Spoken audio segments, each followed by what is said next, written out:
All right, pause and copy. So why is V cross W orthogonal to both V and W?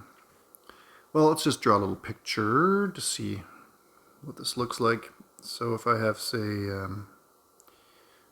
W going like this,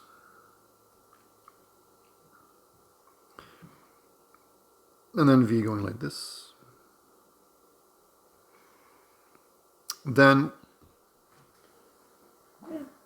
what turns out to be true is that the cross product will be pointing either up or down, but in either case at a 90-degree angle to both of the original two vectors.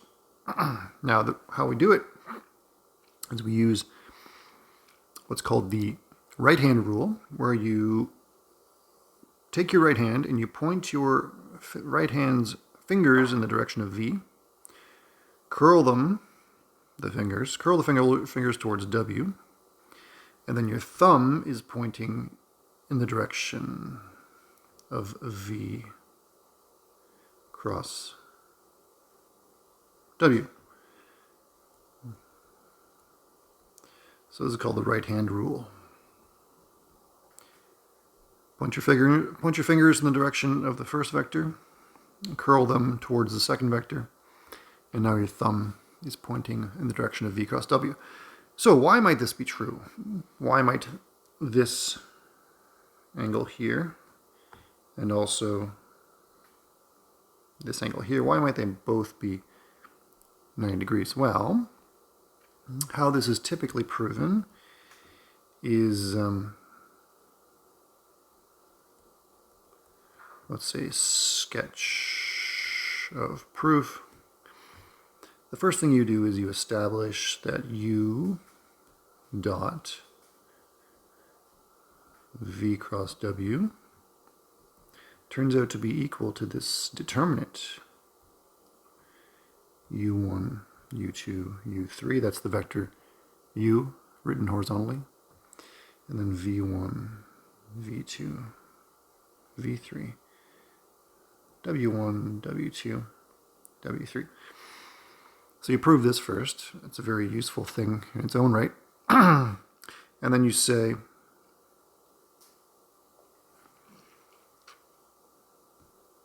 if this guy, if U here, if this is replaced with V cross W, no, if this is replaced with, say, V, what does that mean?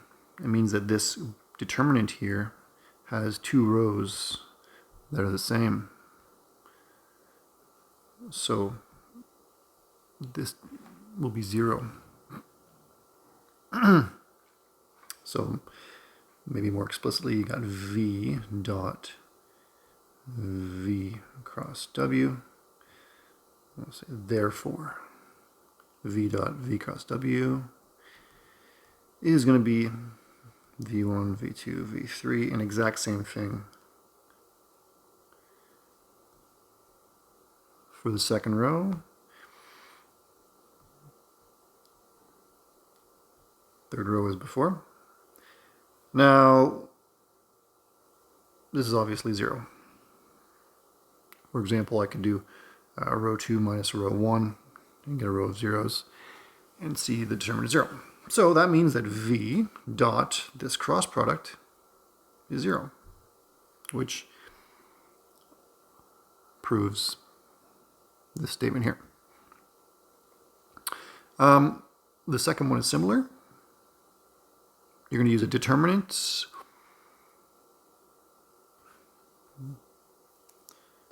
idea. So you'll go, so V cross W is, okay, so if you have,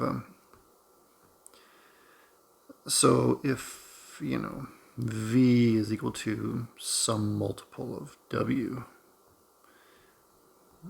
then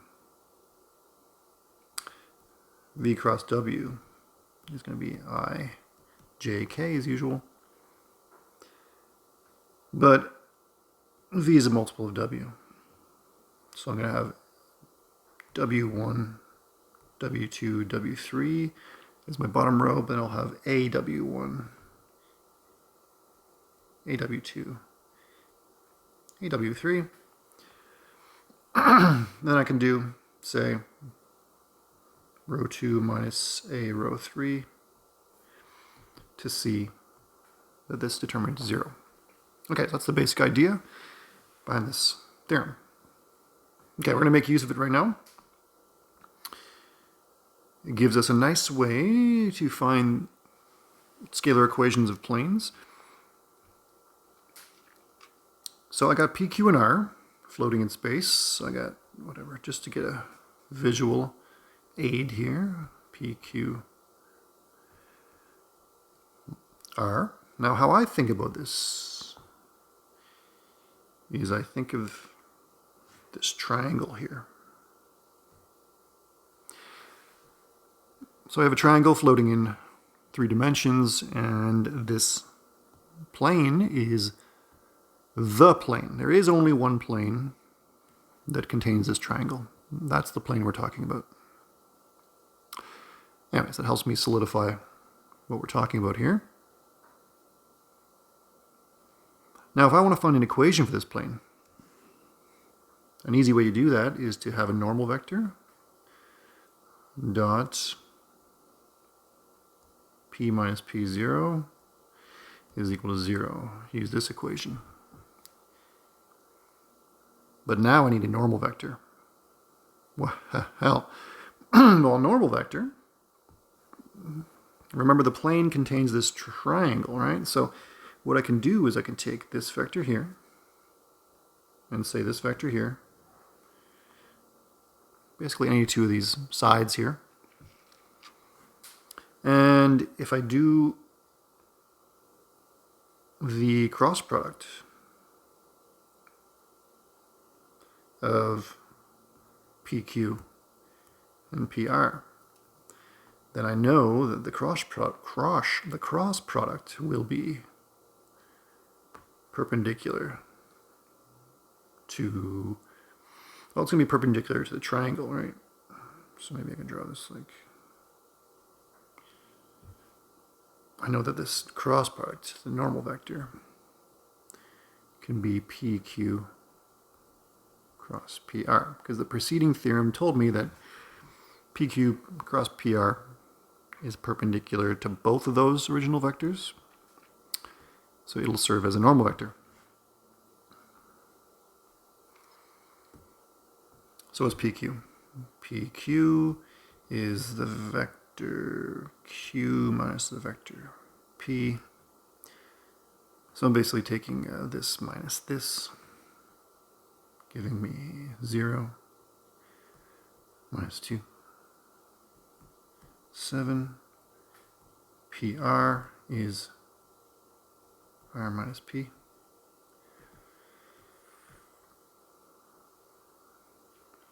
So R minus P,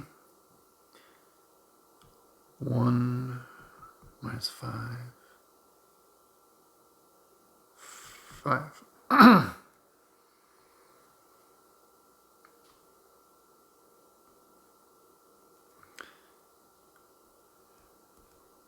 N is PQ cross PR, as we decide in our diagram there. So that's I, J, K. PQ is 0, minus 2, 7, 1, negative 5, 5. So I get I. Negative 10 plus 35 is 25. No, yes.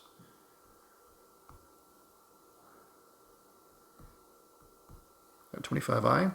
So I took I times this determinant to get this. Then minus j, which is negative 7 plus 7 j. So I did this determinant remaining here. That gave me negative 7 times negative j, giving that. Finally, k. So k is going to be 2k.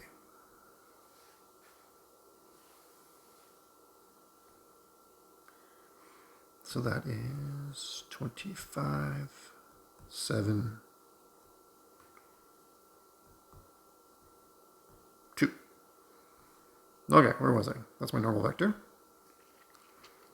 So I'm going to use it up in this formula here. Right here, this guy.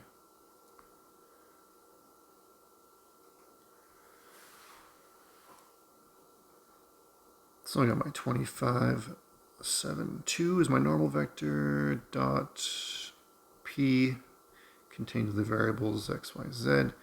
P naught is use any point on the line. So I have 3 choices, sorry, any point in the plane. I have 3 choices, 3 options, whatever, P, Q, or R, doesn't matter. I'll use P. So what do I get? 25, x minus 1, plus 7, y minus 3, plus z. No, 2, z plus 2 equals 0. 25x minus 25, 21 plus 2z plus 4. Sorry, just grinding this out here. So I get 25, come on, 5, 25. Sometimes when you go fast, you end up going slower because you make so many mistakes. Negative 25, negative 46, negative 42, plus 42. Okay, so there's my, what we call a scalar or normal equation of the plane.